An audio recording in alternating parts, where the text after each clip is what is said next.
You are listening to the Hiking Radio Network, where we talk the walk with shows by hikers about hikers for everybody.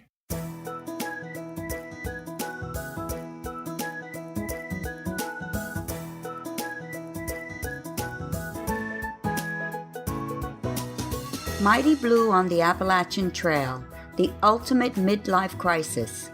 Join Steve and his guests every week as he staggers from Georgia to Maine.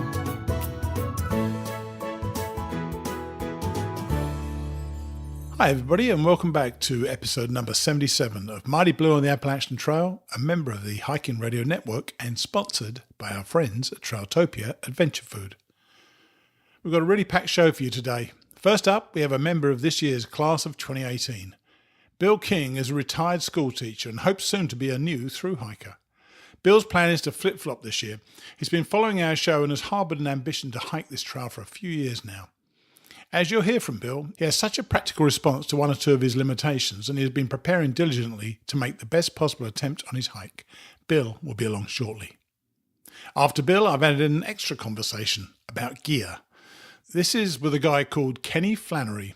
I was looking through Facebook this week and saw something that really caught my eye. No, it was not a cat video. It was Kenny demonstrating his bivy pack.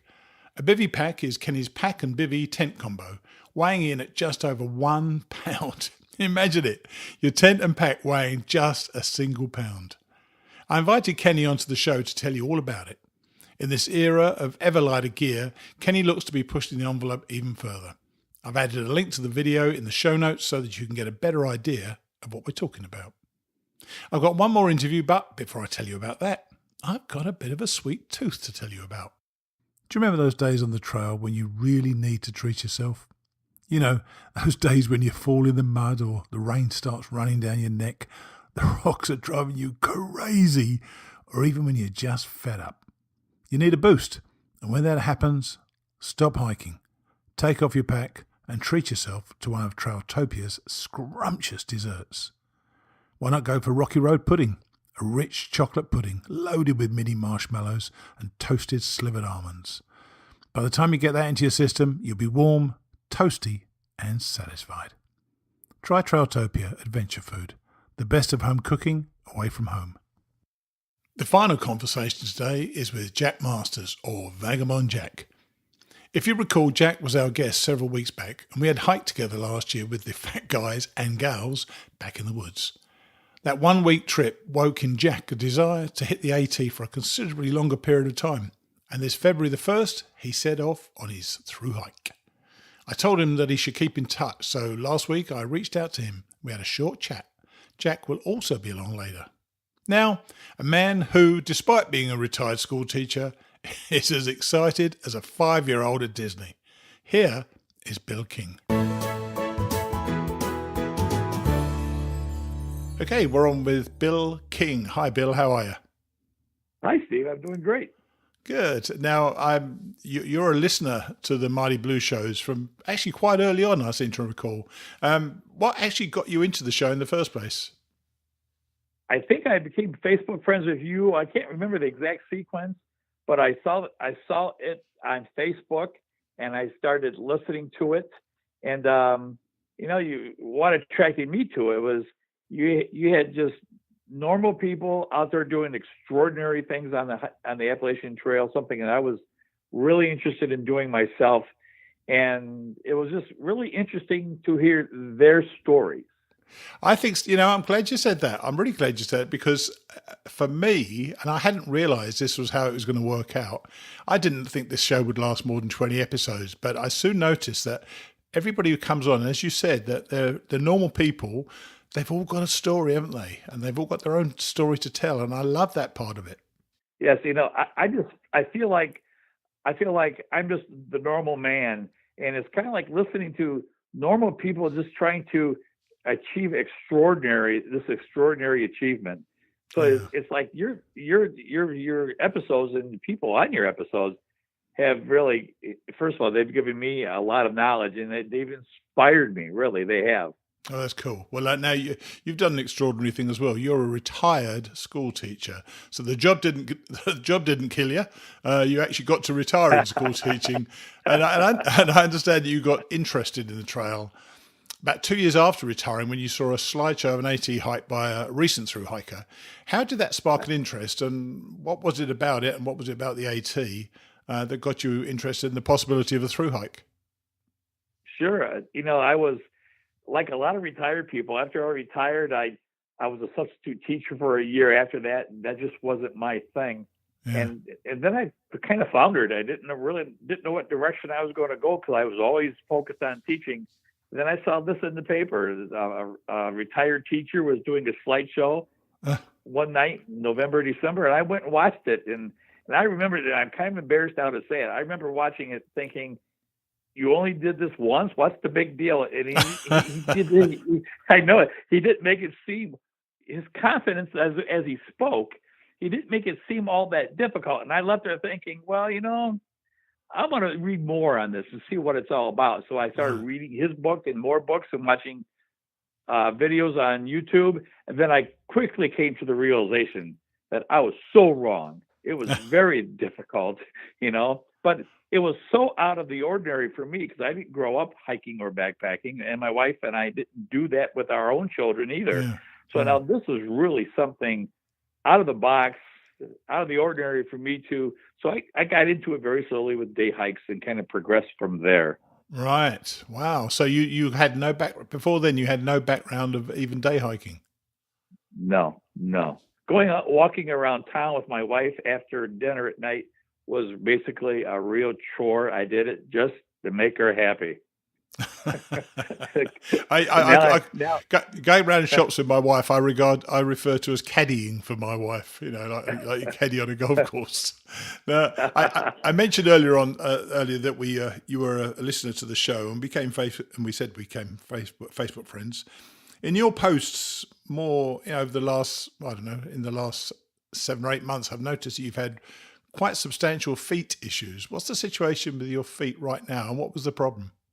Well, about a year into my day hiking, I just found out my feet started to hurt really bad. And at first they thought it was plantar fasciitis. And then I went to a neurologist and found out that I have neuropathy in my feet.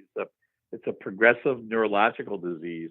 Huh. And I thought, oh, great. I really liked this hiking. And now it was almost too painful to walk out to the mailbox and get the mail in. But the doctors have got me on a medication, and it has controlled the pain. I'm always going to have neuropathy in my feet, but it has controlled the pain to the point where I can hike again. My feet are never going to be the same as they were before this, but I can hike again without a whole lot of pain as long as I take my meds. So I'm good to go there. So it's literally just the meds. And so when you finish a day's hike, you pop your or in the morning you pop your meds, and your feet don't suffer through the night. You know what? Every 4 to 5 hours, I'm taking something. Oh wow! Okay. That's what it is. I take some pretty high-powered medicine every 4 to 5 hours, and it's been really a miracle for me. Really, wow. There's always a low level pain in my feet, but it's like. It's my new normal. I've grown accustomed to that, and it's not debilitating anymore. And so I'm good to go, really. I don't even think about the pain. I don't notice it unless I sit down and I focus on it. And I go, oh, yeah, there's some pain there. But the medication has really helped. Do you have boots or shoes? I wear New Balance hiking shoe. It's not a trail runner, but it's not a full-fledged boot either. So right, okay. As long as they're comfortable, that's all that matters, because they're going to be your friend for 2,200 miles, and you feel it. I know that when I came back, my feet were smashed up when I came up. They were like 2 hamburger patties, and they weren't good, but they recovered. Things recover up with a bit of rest. Now, your plan is to be a 2018 flip-flopper, and I know that's always good news for the Appalachian Trail Conservancy, because they love to hear that people are doing flip-flopping. Tell us where you're starting from and which way you're going to be heading and how you're going to make up your hike. Well, on Sunday, April 15th, I'm taking off from Waynesboro, Virginia, heading north to Maine. All right. So you're going Shenandoah first? Yes. Yes, and the way the terrain looks, it's a good location for me to get my trail legs I and agree. and go from there. So You'll get your early bears as well, Bill. That's where a lot of nearly all my bears I saw in Shenandoah, so that'd be good fun. I'll have my camera with me. I know that. So you're heading north, and how detailed are you? Are you a logistics guy? Did you work out how long it would take you to get to Maine? No, I have no idea. You know what? I've been working on right now. I have the first 4 weeks planned. All My right. wife is going to be mailing me with supplies that I've already got ready to go. Right. And with the neuropathy in my feet, I'm never going to be a person who puts down 25, 30 miles a day. Yeah. I'm just not. I'm a bigger guy. I'm 6'4", and Wow. I weigh about 280 pounds. I'm sure I'm going to lose weight, You but are. but You lose the weight of your entire pack. Whatever pack you take, you're going to lose at least the weight of your entire pack. well, that's probably not a bad thing for me. So uh, I want to get to Maine by September, but cool. I really don't know. To be honest with you, I don't know.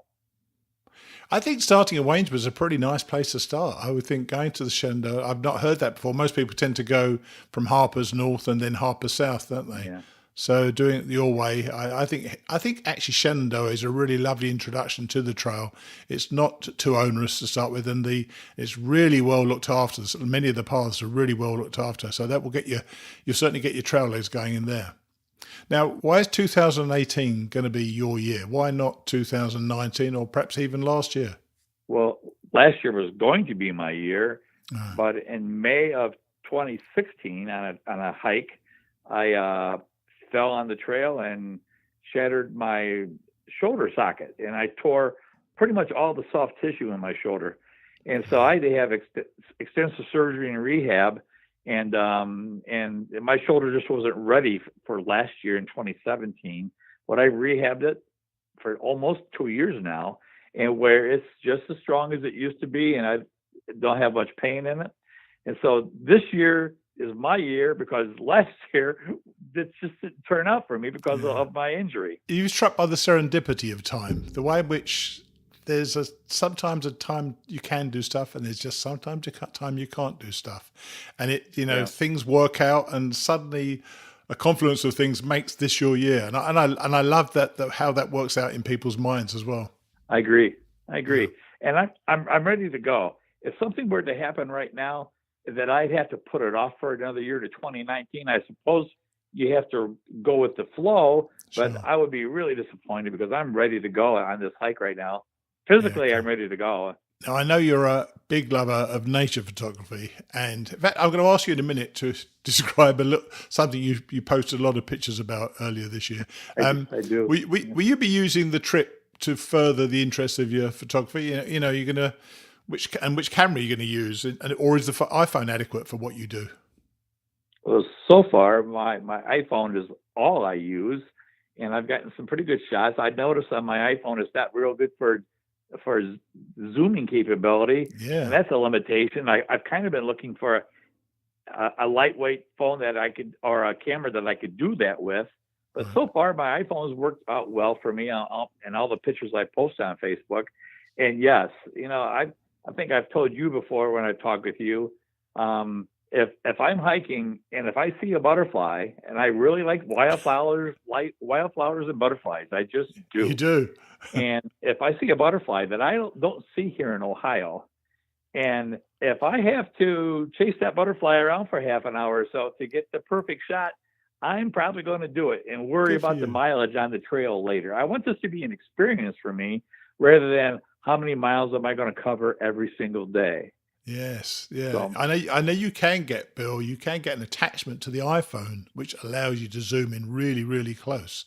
And I yes. don't believe they're that expensive, so you might want to look those up. So one of the things I saw you post on Facebook was this continuous event in your house of various larvae coming out of their shell, so to speak.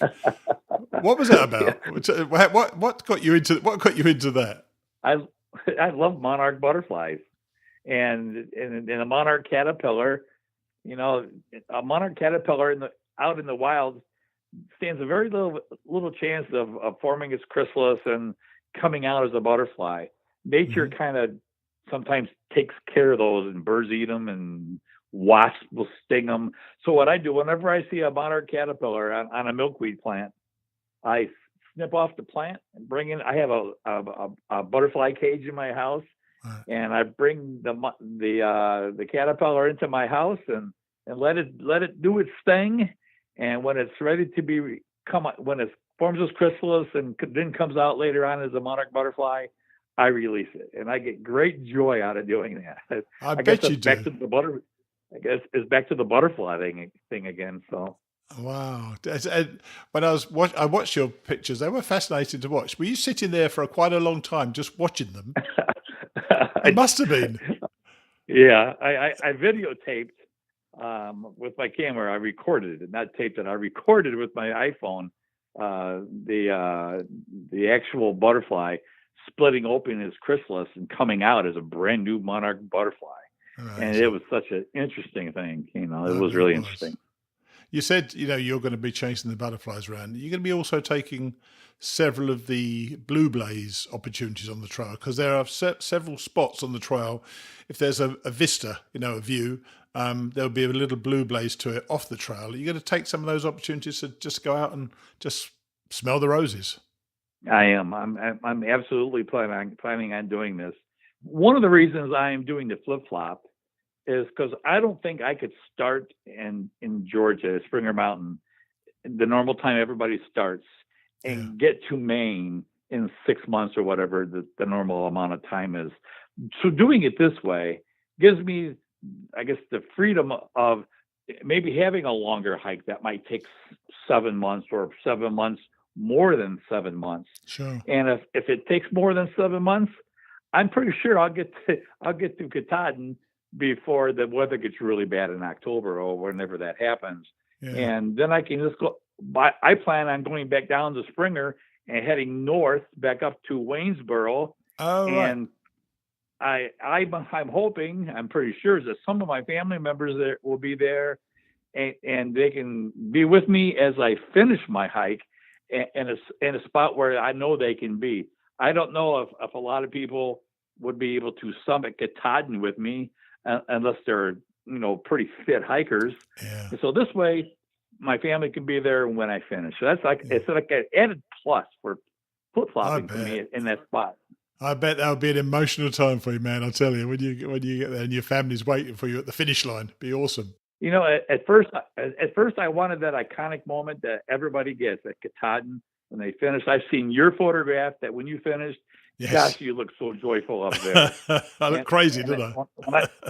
When I first got started on this, I thought, I want that too. But the reality is, I don't know if I can cover that many miles to get there in time. So I'm just going to do it this way. It's a decision I've made, and I'm happy with it now. And it's going to be good. I think it's a great decision you made. And let me tell you, once you get to the top of Katahdin, you're going to want to be celebrating as well, because that is one big ass climb, let me tell you. So you're really going to appreciate getting to the top. Now, how have you been preparing for the AT? Obviously you had to get yourself healthy and so on. What about your gear? How did you put all that together? Well, I've had my gear for a while. I've changed some of it out. I've done some shakedown hikes in the last year where I've been on the Appalachian Trail with a friend and with a group of people, and I've done some hikes in Pennsylvania, and I've used my gear, and I found out what I like. I'm a tall guy. I'm 6'4", so I've got a 2-person tent only because it had to be long enough for me inside. And it's an ultralight tent, so it's not some big canvas clunky thing. Yeah. And I just changed my backpack. You got a smaller backpack. In terms of liters, it's a little bit smaller, but it's way lighter. Right. So I've been really conscious of weighing things, and that's my gear that's going to be in my backpack. Trying to keep it at a certain weight. I'm trying to keep it around 30 pounds. Oh, that'd be and good. And I've been really thinking about the food I'm going to be eating, and my shakedown hikes have really taught me a lot about my own personal style of backpacking. Yeah, I'm sure they're good for that. Two things about that. First, you're never going to regret having a two-man tent. That was my biggest regret, that I didn't get a two-man tent. I mean, the tarp tent Rainbow, it's plenty of kind of room, but it's not as much room as I'd really like it to be. And having a bit of just an extra few inches either side of you would have been great for me to have had. So you'll never regret having a two-man tent. And yeah, I was going to ask you actually about the way in which you did your shakedown hikes. Was there one piece of gear that worked substantially better than you thought, or even worse than you thought? And did you have to make any changes after your shakedown hikes? What I really discovered, me being the bigger guy that I am, I've discovered that I have to consume a lot of calories during the day. I get hungry very quickly after I eat. And so I early in my shakedown hikes, I was trying to keep my food down to a certain minimum weight so my backpack would be lighter. And one of my shakedown hikes, I really paid the price. In the afternoon, I was just running out of energy because I just wasn't eating enough. Wow. So I'm not, I guess at this point in time, I'm trying to keep my food to no more than 2 pounds a day. And I'm looking at the total calories in it, the amount of protein in it.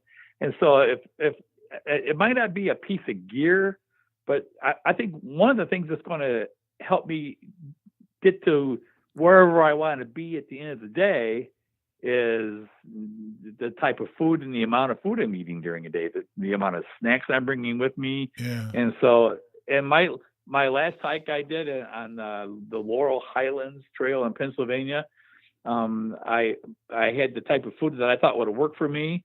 And I had a great experience. My energy level was good. I didn't run out of gas at the end of the day, and it worked well. It's going to come and go though, Bill. It really is. And in fact, what you probably haven't catered for is the fact that your metabolism changes dramatically once you start burning these calories as well. So you may start getting even hungrier, even earlier. So you just had, the great thing about the hike is an adventure that you just make up as you go along. And if you need more food, you just have to take on more food, don't you?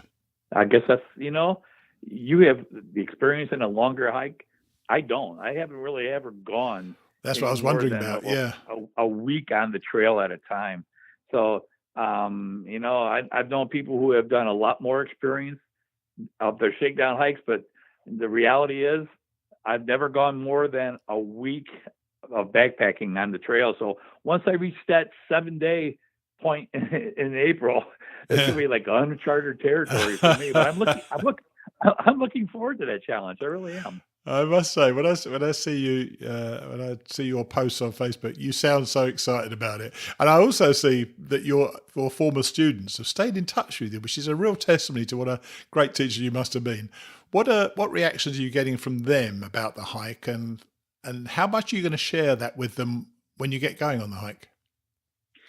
Well, I was an elementary teacher. I taught grades 2, 3, and 4. In the last 15 years, I taught grade 4, which is 9 and 10-year-olds. Yeah. But a lot of my students who follow me on Facebook are now in their 30s and 40s because I taught them a long time ago.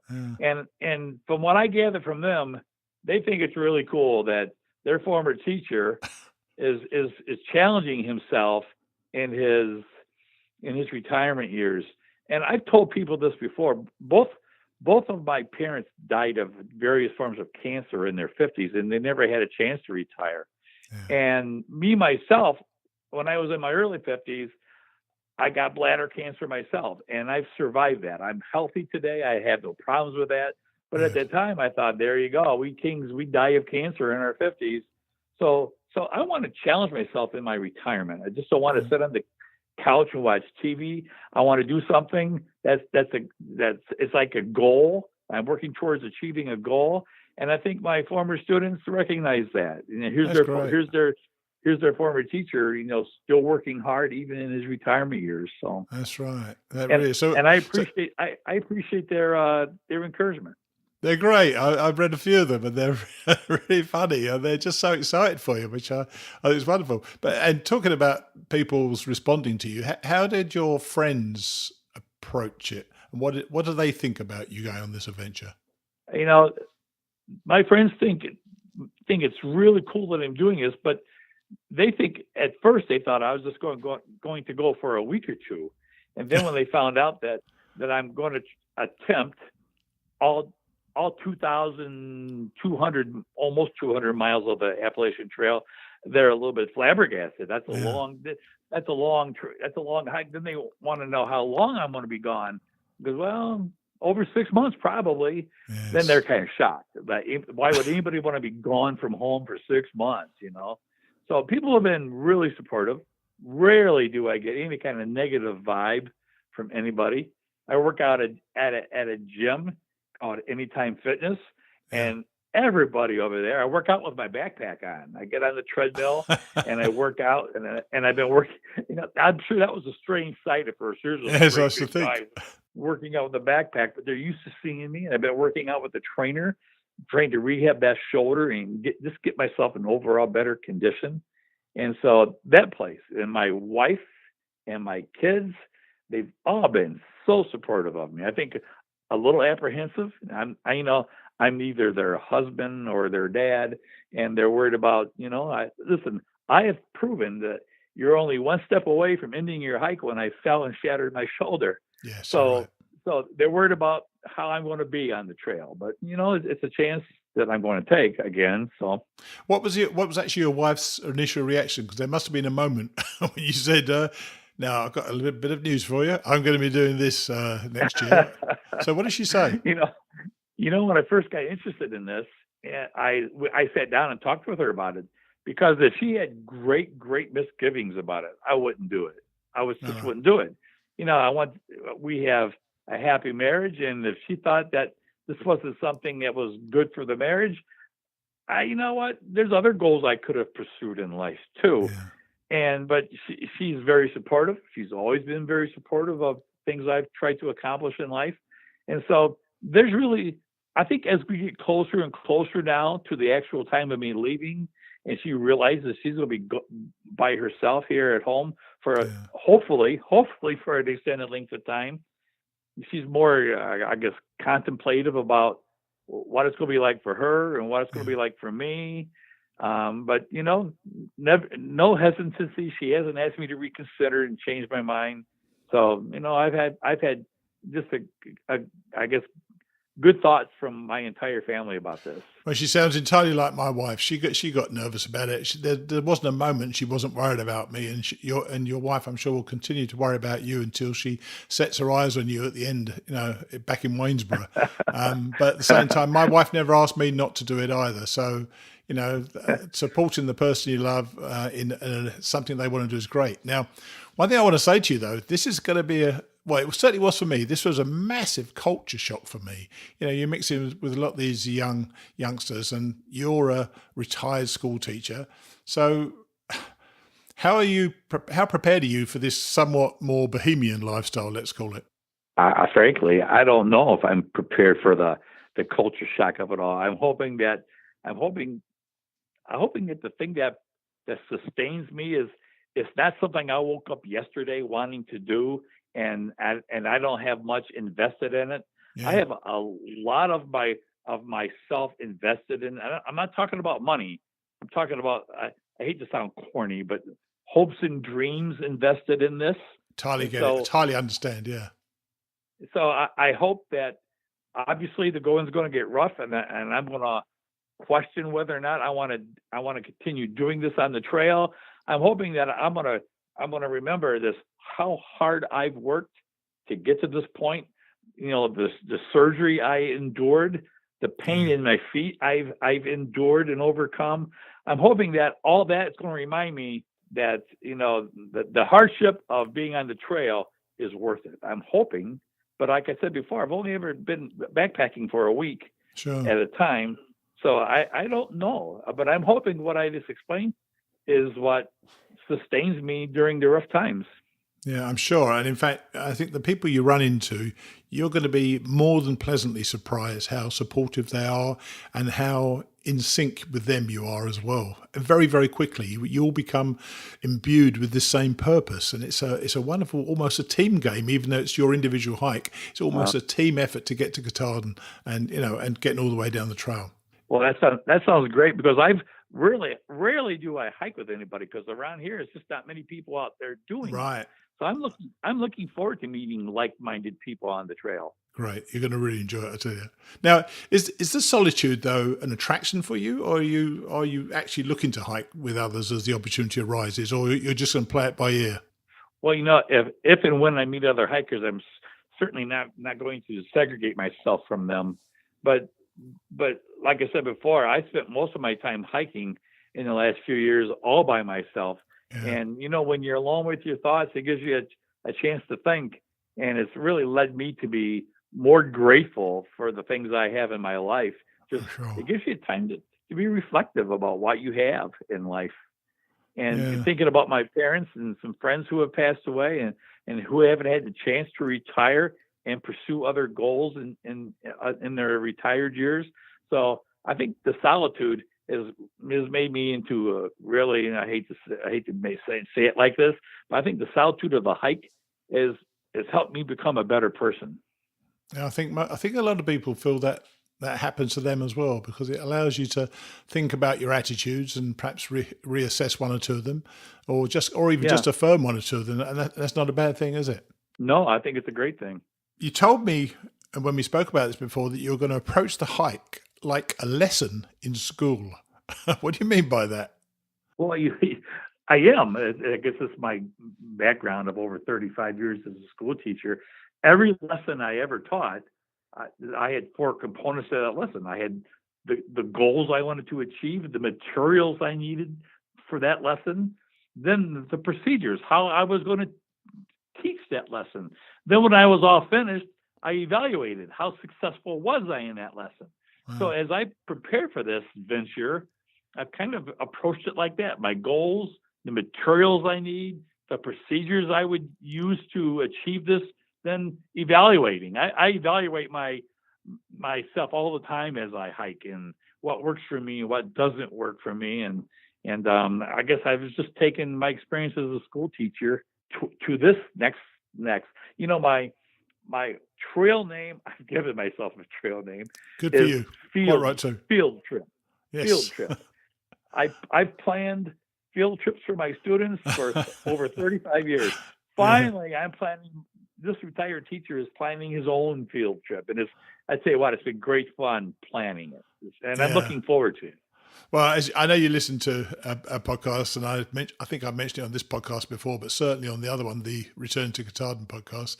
Both Bruce and I are big fans of Mike Tyson's expression, everybody has a plan, and then someone punches you in the face. That's how we think about it. Be adaptable. Being adaptable on the trail is a really, really important consideration. You've got to be prepared to face things as they come, and then just adapt your plans as you go. I'm sure you know that.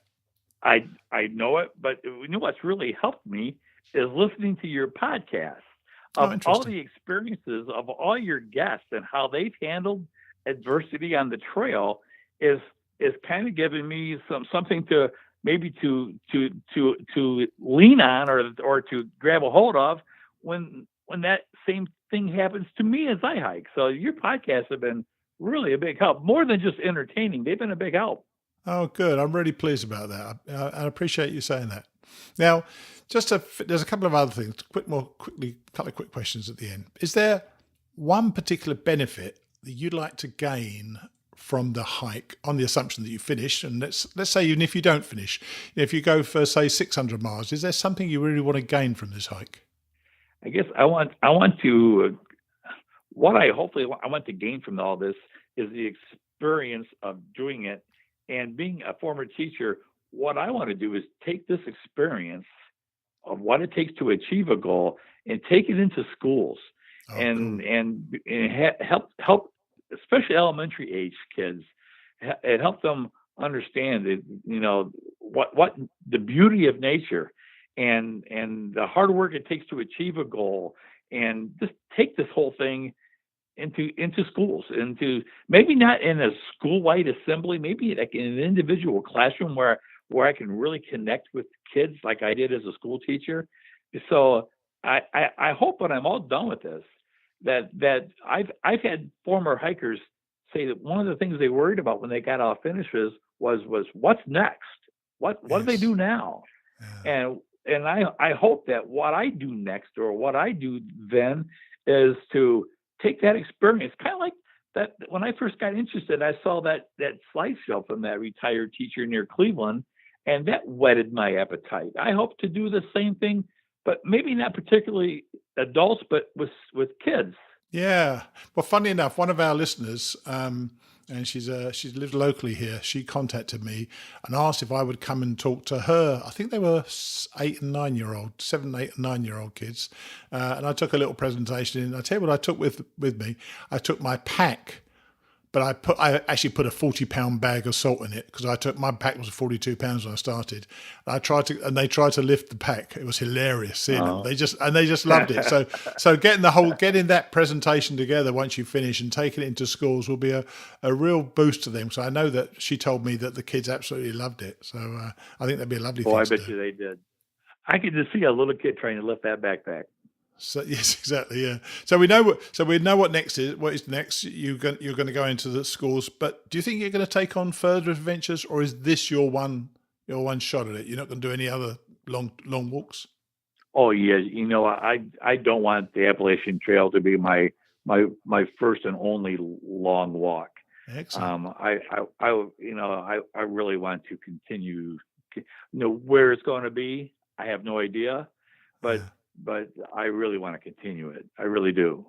That's cool. Well, look, I'm so pleased that we got the chance to talk on the show, and I'm glad we spoke, obviously, before you got going on the trail. Do you say it's the 15th of April you're starting? 15th of April, yes, in Waynesboro, Virginia. Okay, man. Well, have a great time. I know you're going to. And when you get back to spring or something like that, partway through, just give me a shout, text me, and we'll record you again and see what progress you're making, and we'll just have another little 10, 15-minute chat. All right? That'd be great. I want you to know it's been my pleasure to talk with you. It really has been. I've thoroughly enjoyed it. And hopefully you have great weather when you start, and you can call me when you're partway through, okay? I will. I sure will. Okay. All the best, Bill. Bye. Hey, thanks so much.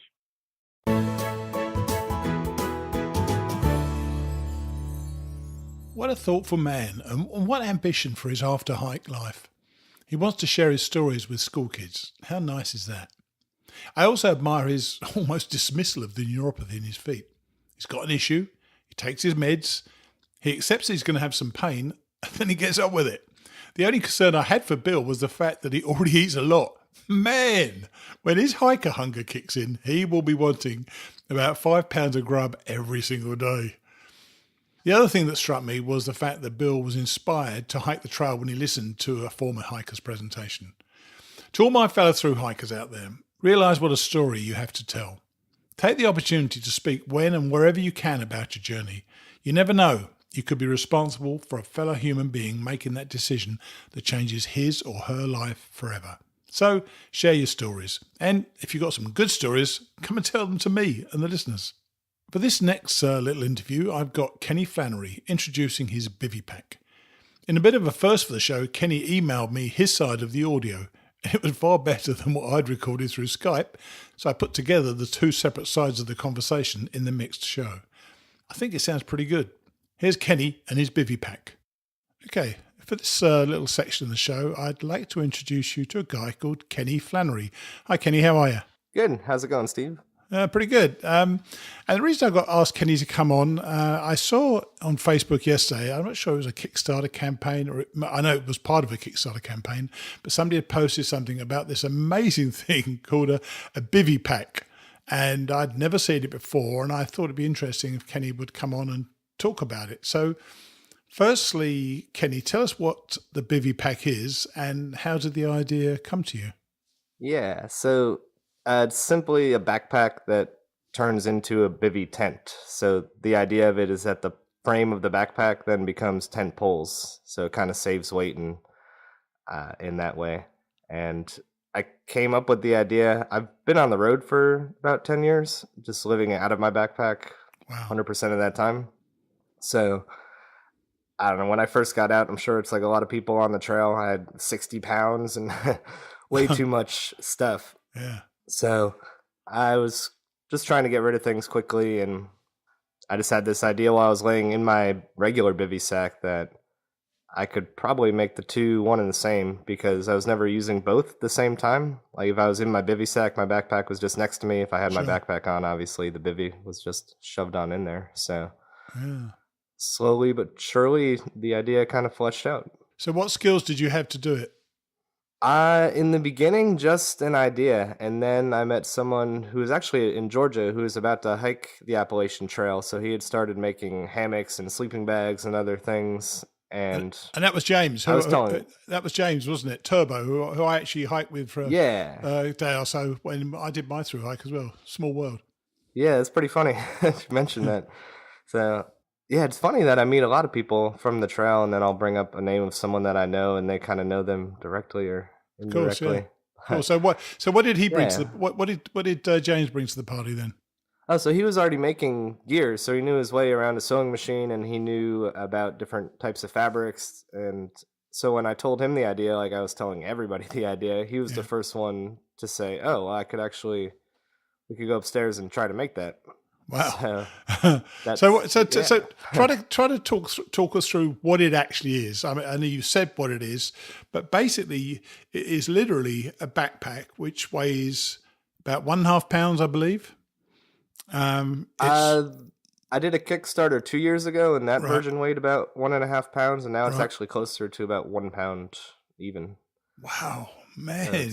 Yeah, it's even lighter now. So at the end of the day, as I record it, and I'm looking at the video. I was looking at the video before I got on the phone to you. You finish the day in your backpack. You take out your bag of food and either hang it, or if you're not scared of the bears, you keep it with you if you like. You then take your clothes in the bag, which is pretty much all you have in there, I presume, and use those as your pillow. Then you pull out effectively pull out the long part of the backpack, pull out the struts, which turn into struts for the netting over your face. Is that right? And you've got this whole elongated bivy tent. Yeah. And then my sleeping bag, I'm inside, obviously, and that's kind of the last piece of it. So the design has changed a couple times. What about the sleeping pad? I've used, have you seen the inflatable, that climate one? It's got all the funky holes in it. Yes, I have. Yeah, I've been in one. Yeah, I've used that a lot. I might switch to closed cell foam. I'm kind of designing a pad that might actually work with this bag pretty well. But to date, I've been using that little inflatable 3/4 length. So 3/4 length, yeah, because it tapers down at the bottom, doesn't it? Which I presume is the bottom of the bag. Yeah, so essentially, when you're in the bivy, your feet are in what was the backpack. And I've flipped it around since the last version, so now the opening of the backpack is also where you could presumably stick your feet out if you could, but instead I've put a little mosquito netting there and made it so you can cinch it up so there's a little foot vent, because that's where I was getting the most problems with moisture buildup. So I made just that little design tweak, and it's kind of... When I first saw you in the video you had, your face was obviously exposed to the net. You said if it rained, you just simply put your rain jacket over the top, which is perfect, I guess. Yeah, because that was the other thing. My rain jacket is doing nothing when I'm sleeping, so kind of put it to work, save a little weight in that way too. And the whole thing is, what's the material? Because it's actually waterproof, the whole thing as well, and so you don't need a pack cover either. Yeah, there's no need for a pack cover at all, which is kind of nice, because it's sort of a pain when it's sort of starting to drizzle and you don't know, and you don't want to fully stop and like take off your pack and put it on there. It's nice to just know. And you've got these very accessible outside stretchy pockets. I mean, it's tough to explain this without people looking at the video. And what I thought was interesting also, the tent struts, effectively the bivy, when you turn it into a bivy, the struts form a curved frame to create a space for airflow to stop your back from sweating so much. So the back of the pack isn't directly against your back, is it? Yeah, that's right. So it kind of just makes it so you don't have a sweaty back. And in the winter, it's not that much of a big deal. Sometimes I'll even leave it untensioned, but Right. in hotter climates, it's pretty good. It's kind of nice because it does give you that airflow, but also it allows to sort of adjust the bag a little bit more too, just to fit your torso length. One of the big things about backpacks that worked for me anyway, and I had quite a heavy pack, and mine was 42 pounds when I hiked the AT, was the waistband, which really helped redistribute the weight. There's no real redistribution system for the weight, or is it the fact that you keep everything so light that you can carry it without worrying about that too much? Yeah, for me, I keep it really light. The first version of the bivy pack that I made a full waist strap, and this one still has a basic one, so people could sort of add on like a padding to it if they needed to, but it's definitely still there because it does help when I'm hiking a long way, as I'm sure you know. Yeah, exactly. Yeah, it is a long way, definitely. So, where have you actually hiked then, or do you just you just love living outside? All over the place. So sometimes I'm literally just hitchhiking along and just need to find a place to camp off the road or something. But sometimes I'm out in Australia hiking around the coast, or I'm trying to think where I've been this past year. I've gone on little sections of the Appalachian Trail, the Pacific Crest Trail, usually just for like 100 miles at a time kind of thing. Done a bunch of hiking in New Zealand and Nepal, kind of all over the world. Yeah. You have an unusual life, don't you? Good for you. That's fantastic. It's a little different, but kind of fell in love with it. So. Yeah. So where can people get this if they're interested? And where can they see more? I'm going to put a link in the show notes to one of the videos. So I'd love you to send me a link that you think is the best of the videos I can show, or send me 2 links if you like, because I'd love people to see it. And how much? Yeah. How much does it cost? And where can they get it from? Right now, up until March 22nd, it's still on Kickstarter, so people can get it there for $299 up until that date, and then so that's a backpack and a tent when you think about it, which is pretty darn cool, isn't it? Yeah, and I keep saying it weighs just a pound, which is kind of lighter than most shelters, lighter than most backpacks on its own. Yeah, that is awesome. It's been a dream come true. So where do they do? They go to Kickstarter, and there is a link. I'm sure I can get a link. A link to your name or just to the Bivy Pack, BIVYPACK. Is that right? Yeah, if they just type that into Kickstarter, they'll find it straight away. And if this is after March 22nd, Kickstarter allows me to put links on that page. So if they wind up there, they'll end up getting to it either way. So. Okay. Well, very cool. And I really appreciate you coming on and having a quick chat with us about it. I'm going to put this in the show next week, and hopefully people will be interested and want to learn more about it. So thanks very much for coming on. Very cool. Yeah, no problem. Okay, Matty. You take it easy, all right? All right. Thanks so much. Cheers. Bye. Bye-bye. He's a pretty laid-back guy, isn't he? He spent 10 years on the road. Now, it isn't what I'd like to do for 10 years, but I really admired his can-do attitude and the fact that he saw a problem and solved it for himself and others. Check out the video. It's quite something, and I guarantee that some of you are going to be wanting that incredibly light pack and tent. On the subject of gear, I hope you've taken the chance to look at the Mighty Blue merch page. Several of you have bought t-shirts, for which I thank you. I put a link in the show notes for those of you who want to see the wide range of options on the store. I'm personally going to be ordering a hoodie this week because I think they look great. Now for another bonus. We have my buddy Jack. He set out at the beginning of February, and I called him a few days ago. Here is Vagabond Jack. Right, I've got Jack Masters on the phone. I don't know if you remember Vagabond Jack from a previous episode. Hi, Jack. How are you? Hi, Mighty Blue. How you doing? I'm good. I've got better weather than you. Mind you, in Florida, we normally have. I call you because I saw your entry on Trail Journals, and I know there's a storm coming in. First things first, how is the weather out there right now? Right now, I'm standing on the porch at Wolf Creek Lodge, and it is just pouring down rain. Wow. The temperature here in Stokoe is in the low 50s, so I imagine it's in the low 40s, if not 30s, up in the mountains. So yeah. I was struck yesterday by your post. By the way, everybody, go to Trail Journals and support Vagabond Jack. It's a really good. You're writing something virtually every day, and you were telling people how not only were you wet, but you were cold and you were worried about yourself. What did that feel like? Were you just getting progressively colder?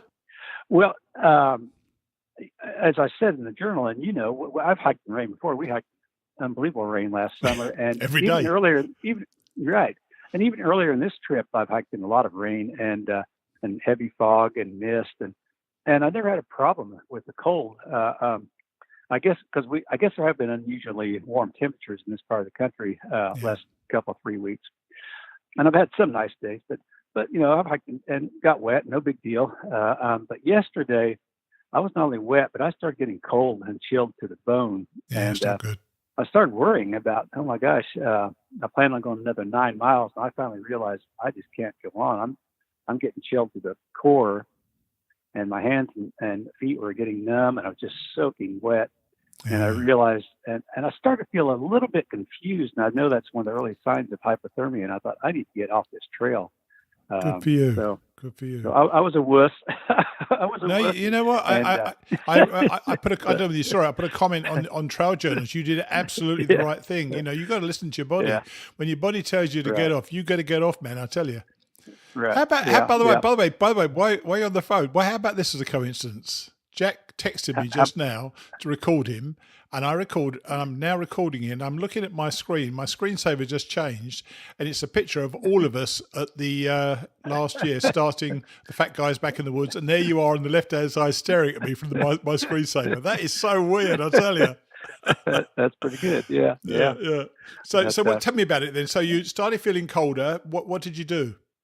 Well, then I knew that Stokoe Gap was coming up pretty soon, because that's where we got on the trail last summer to head back south. And I planned on just bypassing it and going on to the next shelter, or maybe even the shelter after that, so I could go into Fontana on, I guess it'd be today, I'd be going to Fontana. And I realized I was about 2 or 3 miles away from the gap. That's like, I've got to get off. I'm too chilled and too cold. And about that time, a hiker I'd met the previous evening caught up with me. His name's Oki, and he hasn't taken a 0 day yet. And I just turned around to him as soon as I saw him. And first of all, I was glad I saw him, because I had the feeling I was going back south at one point. And I'm like, so I was glad to see him, to know I was at least going in the right direction. And as soon as I saw him, I said, I have to get off the trail. I'm cold. And he's like, you know what? I'm the same way. And so we both, we called Lonnie at Wolf Creek Lodge, and he picked us up and brought us to this wonderful lodge. It's really nice, and it's right by the other diner in Stokoe, which is open in the morning. And there's also this little convenience store here where we can get some supplies to finish up. So, but yeah, it was one of those situations where I just kept going. I didn't stop even to take a leak or anything. I just kept going until we finally got down here. And got in that warm vehicle, and it felt so good to get in the warmth. I bet it did. It took a while to get warm back up too. So you've been on the trail now for nearly a month. Yeah, I know. But you know what? It doesn't matter. You've passed 150 miles. It's not a huge amount of miles, but it's 150 miles. Imagine walking 150 miles. Yeah. So, you've got some tough miles out of the way already. Right. Are you enjoying it, Jack? Oh yeah, definitely. I'm still not crazy about the uphills. Don't worry, that's not going to change. I know. Oh yeah, and I am trying to stop and enjoy it. If it's a nice day where I can actually see something, I'm trying to stop and maybe take a little go up climb a hill or whatever, so I can have a good view of the scenery instead of just bypassing it. So that's one thing. I stopped at top of Georgia Hostel, and Bob, the guy that runs that, he really emphasized that, to take your time, enjoy things. You'll learn. Yes. There's history, a lot of history in these small towns around here. Take your time and learn a little bit about the area instead of, that's his recommendation. Instead of just walk every day. So. Yeah, but, you've got to enjoy. You've got to enjoy it, and you've got to. And I think what you're doing is perfectly correct. Doing those, basically, you're no kid like myself, and doing those short mile days is a good idea. And if you fancy a 0 day, to have a 0 day. What number were you when you registered? 29. When I signed in, I was 29. But of course, I'm sure a lot of people didn't bother to sign in. So, and they do say the bubble, or the horde, as I call it, is starting earlier this year because of the warmer weather. And I know there's going to be a lot of people passing through here real shortly, and I'm sure most of them will bypass me, but that's okay. Doesn't matter, does it? Doesn't matter, mate. Doesn't matter at all. No. It's like people have told me, this trail's going to be out there, and the mountains aren't going anywhere. So take your time. Although I definitely want to pick up the pace, and I know I will next week in the Smokies, because you don't have much choice. And that's my next big challenge, is to get through there before really bad weather hits up there. But you never know when that could happen. So no, of course you don't. And that's one of the lovely things about it.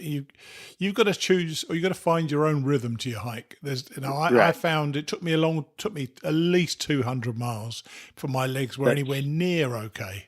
So I personally wouldn't worry about it. I tell you, as long as you're enjoying it, that's really all that matters. And if you're listening to your body, that's great as well. How are you finding the solitude with not so many people around? How are you finding the solitude? I actually went 36 hours without seeing a person out here in February, which is quite unusual. And I spent, I think, at least 3 nights I stayed at shelters by myself, which is kind of nice, because you can spread out. You don't have to worry about being cramped up. But and of course, walking, even for a lot of people around, when you're walking in the daytime, you're usually by yourself, which gives you time to think. And if I'm not just worn out from climbing, and actually have a chance to just think about life, things, the past, and what's going to happen in the future. And that just it's a chance to catch up with all your thoughts, I guess. I don't know. Actually, that Jack started to drive me mad after about 800 miles. I got crazy with myself, so I had enough of myself. So how about the people? Have you met some good people on the trail as well? Oh my gosh, yeah. From the well, I have to mention 3 of the people that I'm so impressed with that I met were people out last Saturday. They were with chainsaws and all kinds of other equipment to maintain the trail. And I talked with those guys for at least 5 minutes and took their picture and thanked them so much for it, because these guys they're volunteers. They're out here doing that on their it's amazing, own time. Yeah, and there would not be a trail if it weren't for people like that. In fact, you just had an interview released today. I haven't heard it, but I saw the write-up about it. With Laurie. About, there wouldn't be a trail if it weren't for the people who maintain it and strictly volunteer. It's just amazing. So it really is extraordinary how they give up their time to give us a better day. How about that? I know. And a lot of them they've hiked it in the past, so they know what it's like. And the people in the towns I've met in the town so far, they've been wonderful. They really appreciate the hikers. And then, of course, you meet all kinds of people on the trail. Yes. You never know who you're going to meet out there. No, you don't. And the vast majority, are very nice people. People will share food and stories, and just it's been a wonderful experience. It really has been. I tell you what, Jack, you are living the dream. You really are. I'm envious of you. Never ever worry about getting off the trail because you're too cold or wet. It's important. Right. One last thing I want to ask you. You revisited somewhere that you and I went to with the other guys and the fat guys back in the woods, the diner. Tell them about Stucco Diner, which was awesome. It's been on my list. If I had passed it up this time, I would have made sure when I got off the trail, this fall, hopefully, that as my truck and camper down in Georgia stored, and I said, okay, if I miss the diner this time, when I get off the trail, I'm gonna get my camper and I'm gonna drive up here and go to that diner, just drive to it, because I loved it so much. And I got to see Danny, the guy who drove us last year and entertained us. Oh, cool! With He was hilarious, wasn't he? Yeah, oh yeah. And he offered me. He said, "You come back by, I'll get out the fishing poles. We'll go fishing." And he just, just a wonderful guy. And they remembered us, by the way. Really? Oh yeah. They remember us sitting there, and I had chicken and dumplings. Oh my gosh, it was so good. I've lost 13 pounds, but I think I gained about 3 or 4 or 5 back last night. It's guilt-free eating. You just got to forgive yourself for it and get on with it and enjoy it. It's just such a blast. It really is. Right. Well, look, it's amazing to catch up with you. It really is absolutely amazing to catch up with you, and I'm so pleased that that we spoke. And give it another 200 or 300 miles. Give me another update. Okay, it'd be great to talk to you again. Yeah. And happy trails, my friend. All right, thank you so much. Thanks for the support of all the fat guys, especially. They've been very encouraging. So, okay, anyway, all the best. Okay. Cheers. Thank you, Steve. Bye. Bye. One of the main reasons I reached out to Jack at the time I did was that I was catching up with his excellent journal in Trail Journals. He was describing the time when he got cold and wet and then got off the trail. I wrote to him that I thought he'd done the right thing. It really is a salutary lesson when you get caught in the cold weather and it starts raining. Unless you're moving fast, and sometimes even if you are moving fast, your body temperature can really, really plummet. It happened to me once and kind of frightened me at how quickly I was in a situation that I didn't know how to handle. Jack was smart. I hope that you are too. I should also tell you that, as of Wednesday the 7th of March, Jack has just passed 200 miles and is in the Smokies. Go, Jack. I'm following you all the way to the end, my friend. Next week, I've got a great interview with Kurt Ebert, or Disciple.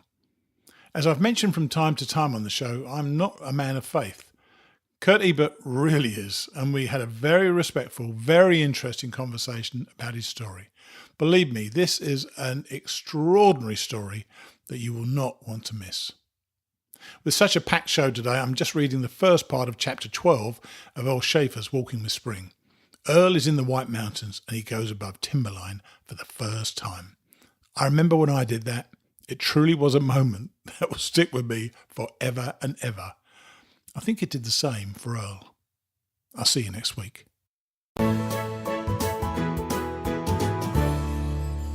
Chapter 12, Mountains of the Snowy Foreheads. On the threshold of outer silence, where the winds above timberline blow, and sun clouds are rivaled in brilliance by the glittering summertime snow. The highlands of New Hampshire have a bleak ruggedness that commands the respect of the hardiest mountaineer.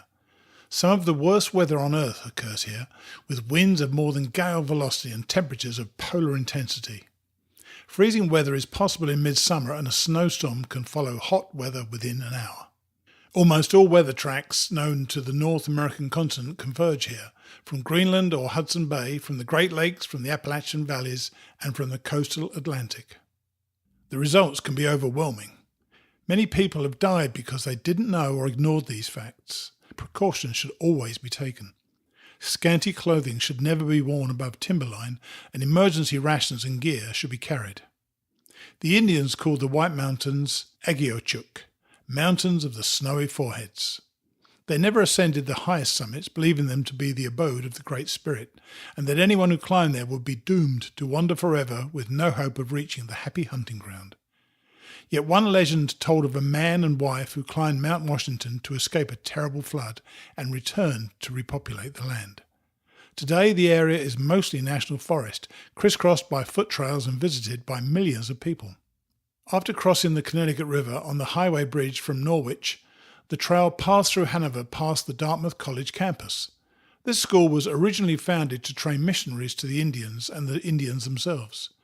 From Hanover, the trail turned upward to Velvet Rock's shelter, where I cooked a belated breakfast. Beyond were fields and woods to Moose Mountain, and then more fields and woods to the foot of a steep slope where the trail forked. Signs indicated alternate routes. Naturally, I chose the more scenic and longer route to Holt's Ledge Cabin, situated in the sag between the ledge and Bear Hill. The cabin was supposed to be locked, but someone had broken in. Porcupines were numerous there, but hadn't managed to enter, probably because the logs were creosoted. This was the first good stopping place since the long trail, and I took my time in the morning, getting shipshape before leaving. At Smarts Mountain, the trail turned to bypass the crest toward Cube Mountain, which had been hopelessly snarled by the hurricane. While on the bypass route, I came around a bend and saw two backpackers sitting on a bridge over a brook. They were Jimmy Calloway and Paul Yambert, two husky Tennesseans who had started from Katahdin the 1st of June in an attempt to get through to Oglethorpe. They looked like toughened bushwalkers, capable of going all the way, but inclined to carry too much, in the opinion of various people I talked to later. Eventually, Jimmy and Paul went as far as Central Virginia before hearing I had finished and deciding to go back to college.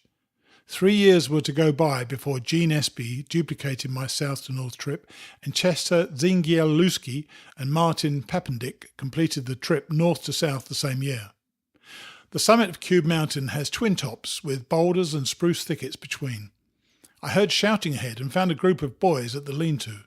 They carefully explained they were 13 and 14-year-olds from Camp Musalaki, Bunk 7, Senior Hill. Their counselor was Bert Fredericks, student at Indiana College, now working over the summer. They insisted I stay and have supper with them. I knew I shouldn't, but did.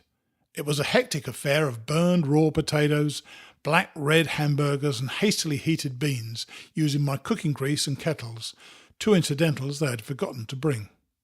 The lean-to was useless, its floor half-eaten by porkies, so all hands slept in the bush. The boys were noisy all night, the usual way of greenhorns, and I left at daybreak, not expecting to see them again. But they barged past later, waving and yelling. At least they would get a well-cooked breakfast at camp. The DOC camp at Lake Armington was accessible by automobile and therefore much used. Another favourite was Wachipalca Pond. The path to the road was well worn. Bob Lapierre and his nephew were going in for a swim. He invited me to stay at his camp near Glen Cliff, saying he would drive me to the camp from the village and bring me back in the morning. I agreed, but shouldn't have. The camp was too much like an army barracks, and Bob was late in getting me back to the trail, not seeming to realise how important an hour or two can be to a distance hiker. The 5-mile drag up Musalaki took me more than 3 hours, bringing me for the first time above true timberline. The trees got shorter and shorter until they were only scattered clumps the size of bushes. The summit was almost nothing but acres of rocks. At the edge of timberline, near a rock cranny spring, was a shelter, bolted and cabled to the rocks because of the violent winds that occur there. This is a world of silence. Even a strong wind makes little noise when not obstructed. The view from Musalaki is far-reaching across the Presidentials, the dominant range in the northern Appalachians when the weather is good. A large resort hotel once stood on the topmost point of the peak, reached by a carriage road up the long spur from Glen Cliff, but it had burned years before in a lightning fire. I regretted not having kept on to the high shelter the evening before. Above timberline, the trail was marked by stone cairns, with trail signs on short posts wedged into the rocks. The cairns are close enough to be followed during foggy or snowy weather. This first time above timberline gave me a strange feeling, as though it were possible to fall off the earth. Beyond the summit were high spruce bogs, where I met a man who was hiking from Lost River to the Ravine House, located on a side trail. The outflow from the bog dropped down the far side of Musalaki as Beaver Brook, actually a series of cascades, and falls most of the way to Lost River Canyon. The trail followed closely and was very treacherous, slippery with spray and very steep over broken terrain. Crude ladders made passage possible at some points. In Kingsman Notch I missed the shelter, which must have been on an unmarked side trail, and started out Kinsman Ridge. This section had been storm-wrecked but hadn't been cleared for years. I should have stopped, but hoped for shelter ahead, and kept on through cloudy darkness until my leg was almost broken by colliding with a log. The only way then was to crawl under a dense spruce tree and reach up for boughs to make a bed. Luckily, no rain came. Eliza Brook shelter was about a half-mile beyond, and breakfast was cooked there. Next came Mount Kinsman, steep-sloped and strewn with downed trees. Sometimes cracks showed in the rocks as though a landslide was imminent. No blaze marking was used on Appalachian Mountain Club trails at that time, and destination signs were often missed or defaced. So it wasn't surprising that I turned wrong at a lake and came out to Cannon Mountain instead of Lonesome Lake. Cannon Mountain is a deluxe ski centre, complete with an aerial tramway, the first one in America. It brought people to the summit in a few minutes, almost like an elevator in a tall building. Tourists were strolling about the summit or staring across Franconia Notch to Mount Lafayette, a towering peak, scarred by several landslides, one of them less than a week old. I kept apart, being oriented to the wilderness, poignantly aware of the difference between the world of nature and the feverish holiday atmosphere of crowds who seemed to dread venturing far from automobiles, restaurants and deluxe cable cars. My descent of Cannon Mountain by shoe leather express took about an hour.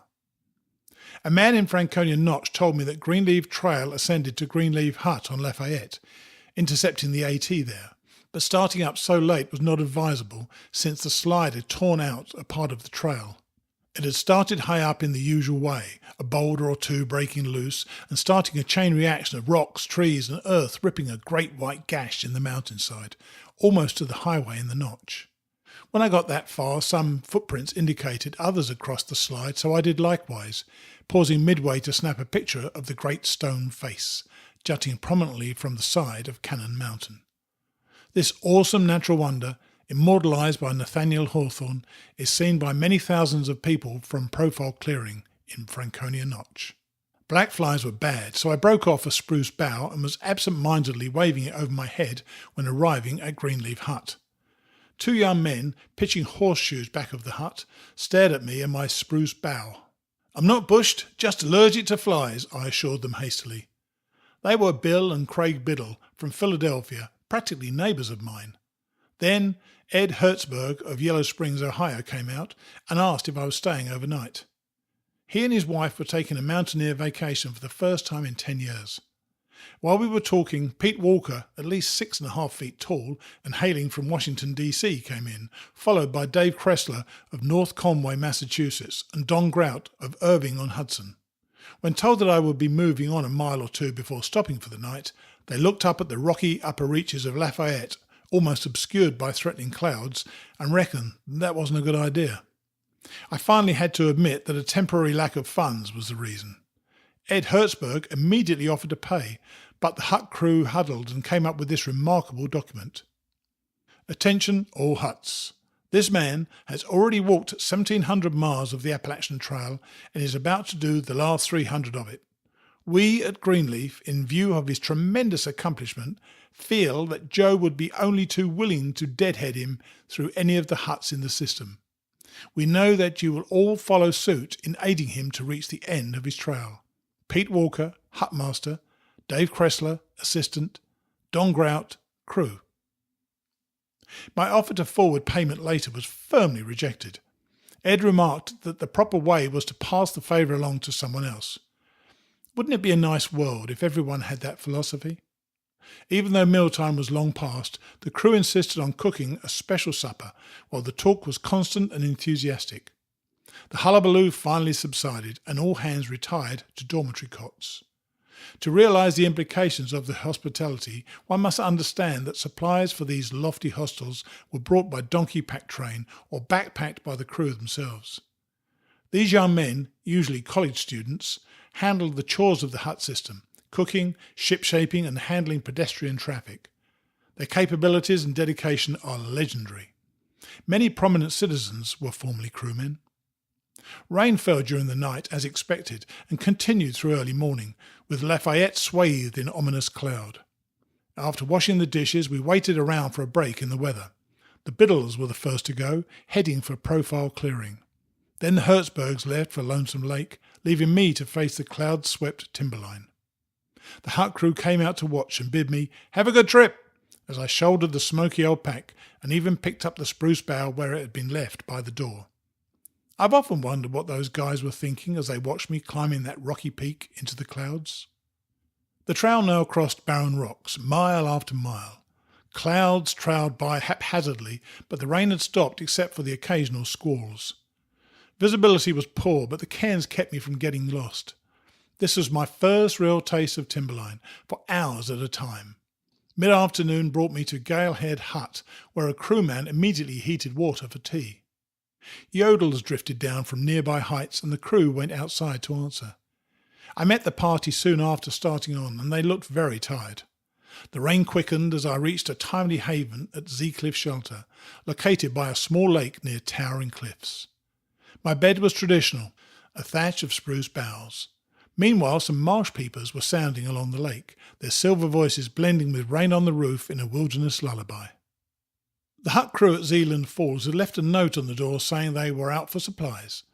I photographed the nearby falls before moving through Zealand Notch, which is more like a sag, extending several miles and encompassing the headwaters of the Pemigewasset River. One pool looked especially inviting, and the cool water was soothing to my strap-chafed shoulders and rock-jolted feet. The last few miles to Woolly House Station crossed Boggy Plateau, then dropped abruptly to the little old railroad station in Crawford Notch. The post office was already closed, making a stayover necessary, since I was expecting a money order. I was pitching camp beyond the highway near a stream when two women approached. One looked very tired and disgruntled. She vehemently advised me not to cross the next mountain, that they had spent the whole day on a terrible trail. When I mentioned already having walked from Georgia, she stopped talking and stared.